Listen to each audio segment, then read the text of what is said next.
नमस्ते दोस्तों, exam study वाईक्यू channel में आपका स्वागत है। शुरू करते हैं बाल विकास एवं शिक्षा शास्त्र की डेली टेस्ट सीरीज़ नंबर 10। इसमें आज के हमारे टॉपिक हैं अभिप्रेरणा, मूल प्रवृत्तियाँ और मैकडूगल। तो पहला प्रश्न लेते हैं। पहला प्रश्न है, मूल प्रवृत्तियाँ ही व्यक्ति के व्यवहार का उद्गम करती है, किस मनोवैज्ञानिक द्वारा कहा गया है? ऑप्शन दिए गए हैं। ऑप्शन ए है William James, option B William McDougall, option C Descartes और ऑप्शन डी विलियम वुंट। तो दोस्तों इस प्रश्न का उत्तर होगा ऑप्शन बी विलियम मैकडूगल।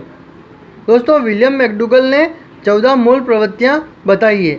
इनका कहना था प्रत्येक मूल प्रवृत्ति का एक संवेग होता है। प्रश्न क्रमांक 2 है, भावनाओं या मूल प्रवृत्तियों के व्यवहारिक पहलू जो मनोशारीरिक होते हैं तथा मन के द्वारा नियंत्रित होते हैं एवं शरीर के द्वारा प्रदर्शित होते हैं, क्या कहलाते हैं? इसके लिए ऑप्शन दिए गए हैं। ऑप्शन ए है संवेग, ऑप्शन बी भाव, ऑप्शन सी मूल प्रवृत्तियाँ और ऑप्शन डी विचार। तो इस प्रश्न का उत्तर होगा ऑप्शन ए संवेग। दोस्तों 14 मूल प्रवृत्तियों के अलग अलग 14 संवेग होते हैं। अगला प्रश्न है प्रश्न क्रमांक 3, किस मनोवैज्ञानिक ने कहा है कि संवेग पहले आता है तथा मूल प्रवृत्तियाँ बाद में आती है? इसके लिए ऑप्शन दिए गए हैं। ऑप्शन ए है William James, option B William Wundt, option C William McDougall और ऑप्शन डी थॉर्नडाइक। दोस्तों इस प्रश्न का उत्तर होगा विलियम मैकडूगल। बता दें कि मैकडूगल को मूल प्रवृत्तियों के जनक कहा जाता है, परंतु मूल प्रवृत्तियों का समप्रत्यय विलियम जेम्स ने दिया था। अगला प्रश्न है, संवेग के शरीर क्रियात्मक सिद्धांतों में सबसे पुराना सिद्धांत किस नाम से जाना जाता है? इसके लिए ऑप्शन दिए गए हैं। ऑप्शन ए है जेम्स लेगे सिद्धांत, ऑप्शन बी प्रणोद न्यूनता का सिद्धांत, ऑप्शन सी सक्रियता का सिद्धांत और ऑप्शन डी मांग का सिद्धांत। तो इसका उत्तर होगा ऑप्शन ए जेम्स लेगे सिद्धांत। दोस्तों यह सिद्धांत जेम्स ने 1884 में दिया था तथा लेगे ने इसका समर्थन किया था, इसलिए इस सिद्धांत का नाम जेम्स लेगे सिद्धांत है। अगला प्रश्न है प्रश्न क्रमांक 5, निम्नलिखित में से कौन सा सिद्धांत अब्राहम मैस्लो द्वारा दिया गया मांग के सिद्धांत का अन्य नाम नहीं है? ऑप्शन दिए गए हैं। आवश्यकता पूर्ति का सिद्धांत, ऑप्शन बी स्व यथार्थीकरण का सिद्धांत, ऑप्शन सी आवश्यकता पदानुक्रम का सिद्धांत और ऑप्शन डी प्रत्याशा का सिद्धांत। तो दोस्तों इस प्रश्न का उत्तर होगा ऑप्शन डी प्रत्याशा का सिद्धांत। बता दें कि 1954 में मैस्लो ने इस सिद्धांत का प्रतिपादन ए theory of human motivation book में किया था। अगला प्रश्न है, आत्मसिद्धि का सिद्धांत किसे कहते हैं? इसके लिए ऑप्शन दिए गए हैं। लेनिव का सिद्धांत को, मांग का सिद्धांत को और सी प्रत्याशा के सिद्धांत को और ऑप्शन डी संतुलन स्थैर्य सिद्धांत को। तो इस प्रश्न का उत्तर होगा मांग के सिद्धांत को आत्मसिद्धि का सिद्धांत कहते हैं। अगला प्रश्न है प्रश्न क्रमांक 7, मैस्लो के अनुसार सबसे उच्च स्तर श्रेणी तथा सबसे निम्न स्तर श्रेणी कौन सी है? ऑप्शन दिए गए हैं। ऑप्शन ए है समाज में सम्मान सबसे उच्च श्रेणी और सुरक्षा आवश्यकता निम्न श्रेणी। ऑप्शन बी में दिए गए हैं समूह आत्मीयता स्नेह उच्च श्रेणी और सुरक्षा आवश्यकता निम्न स्तर की श्रेणी। ऑप्शन सी में दिया गया है जैविकी उच्च श्रेणी तथा सम्मान आवश्यकता निम्न श्रेणी और ऑप्शन डी में दिए गए हैं आत्मसिद्धि आवश्यकता उच्च श्रेणी और शारीरिक आवश्यकता निम्न श्रेणी। तो इस प्रश्न का उत्तर होगा दोस्तों ऑप्शन डी आत्मसिद्धि आवश्यकता उच्च श्रेणी और शारीरिक आवश्यकता निम्न श्रेणी। बता दें दोस्तों कि मैस्लो ने आवश्यकता को 5 भागों में बांटा है, जो एक पिरामिड के द्वारा बताई गई है, जिसमें सबसे निम्न स्तर की आवश्यकता शारीरिक आवश्यकता है, उसके बाद सुरक्षा आवश्यकता है, तीसरी आवश्यकता स्नेह आवश्यकता है और चौथी सम्मान की आवश्यकता है तथा सबसे उच्च स्तर आवश्यकता आत्मसिद्धि है।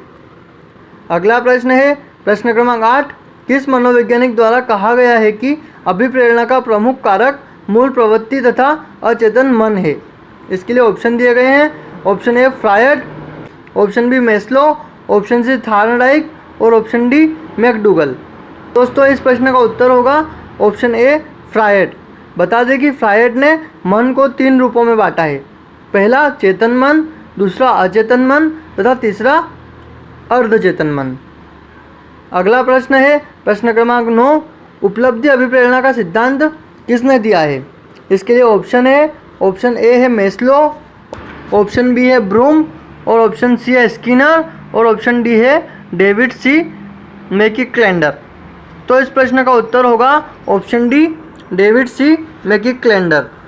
दोस्तों, उपलब्धि अभिप्रेरणा का सिद्धांत 1961 में डेविड सी मैकक्लेंडर के द्वारा प्रतिपादित किया गया था। अगला प्रश्न है प्रश्न क्रमांक 10, रावण का भाई विभीषण जब श्री राम की शरण में आता है तब श्री राम अपने दुश्मन रावण के भाई विभीषण के प्रति करुणा दिखाते हैं। इसमें राम में कौन सी मूल प्रवृत्ति प्रतीत होती है? ऑप्शन दिए गए हैं आत्म प्रदर्शन, ऑप्शन बी सामूहिकता का भाव, ऑप्शन सी संवेदना या दया का भाव और ऑप्शन डी जिज्ञासा की प्रवृत्ति। तो दोस्तों, इस प्रश्न का उत्तर होगा संवेदना एवं दया का भाव, ऑप्शन सी। दोस्तों, बता दें कि 14 मूल प्रवृत्तियाँ होती है, वह इस प्रकार है। पहली है पलायन, दूसरी युयुप्सा, तीसरी अप्रियता, चौथी संतान कामना, पांचवी संवेदना, छठी काम प्रवृत्ति, सातवीं जिज्ञासा की प्रवृत्ति, आठवीं स्वयं को नज़रबंद करने की प्रवृत्ति और नौवीं गौरव या आत्म प्रदर्शन, 10वीं सामूहिकता का भाव, 11वीं भोजनान्वेषण और 12वीं संग्रहण या संचय प्रवृत्ति और 13वीं सृजनात्मक प्रवृत्ति और आखिरी प्रवृत्ति होती है हास्य प्रवृत्ति। अगला प्रश्न है प्रक्षेपण विधि द्वारा किसका अध्ययन किया जाता है? ऑप्शन दिए गए हैं, ऑप्शन ए है चेतन मन का, ऑप्शन बी बुद्धि का, ऑप्शन सी अचेतन मन का तथा ऑप्शन डी सृजनात्मकता का। तो दोस्तों, इसका उत्तर होगा ऑप्शन सी अचेतन मन का। अगला प्रश्न है उपलब्धि अभिप्रेरणा क्या है? इसके लिए ऑप्शन दिए गए हैं। ऑप्शन ए है सफलता व असफलता को समान रूप में स्वीकारने की तत्परता, ऑप्शन बी है बिना विचारे जल्दबाजी में काम करने की प्रवृत्ति, ऑप्शन सी है चुनौतीपूर्ण कार्य करने में डटे रहने की प्रवृत्ति और ऑप्शन डी है असफलता से बचने की प्रवृत्ति। तो दोस्तों, उपलब्धि अभिप्रेरणा चुनौतीपूर्ण कार्य करने में डटे रहने की एक प्रवृत्ति है, इसलिए इसका उत्तर होगा ऑप्शन सी, चुनौतीपूर्ण कार्य करने में डटे रहने की प्रवृत्ति। अगला प्रश्न है प्रश्न क्रमांक 13, अभिप्रेरणा से तात्पर्य छात्र की आंतरिक शक्ति को जागृत करना, यह परिभाषा किसके द्वारा दी गई है? ऑप्शन दिए गए हैं। ऑप्शन ए है वेलेंटाइन, बी गिलफोर्ड, सी पियाजे और ऑप्शन डी स्किनर। तो दोस्तों, इस प्रश्न का उत्तर होगा ऑप्शन बी गिलफोर्ड। गिलफोर्ड के द्वारा यह परिभाषा दी गई है कि छात्र की आंतरिक शक्ति को जागृत करना अभिप्रेरणा कहलाता है। अगला प्रश्न है प्रश्न क्रमांक 14, अभिप्रेरणा का अधिगम में क्या महत्व है? इसके लिए ऑप्शन दिए गए हैं। ऑप्शन ए है इसमें अधिगम रुचिकर होता है, ऑप्शन बी इसमें अधिगमार्थी सीखने के लिए तत्पर हो जाता है, ऑप्शन सी इसमें अधिगम सरल हो जाता है और ऑप्शन डी अध्यापक का कार्य सरल हो जाता है। तो दोस्तों, इस प्रश्न का उत्तर होगा ऑप्शन बी, इससे अधिगमार्थी सीखने के लिए तत्पर हो जाता है।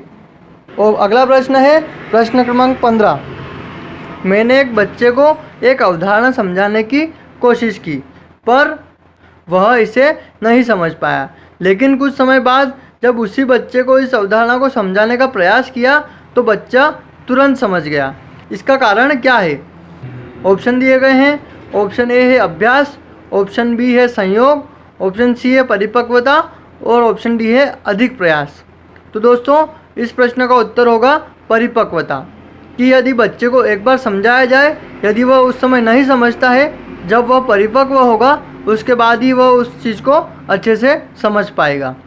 तो दोस्तों, अभी के लिए इतना ही। हमसे जुड़े रहने के लिए हमारे चैनल को सब्सक्राइब करें, वीडियो को लाइक और शेयर ज़रूर करें तथा विंडो में दी गई वीडियो को सफलता के लिए ज़रूर देखें। धन्यवाद।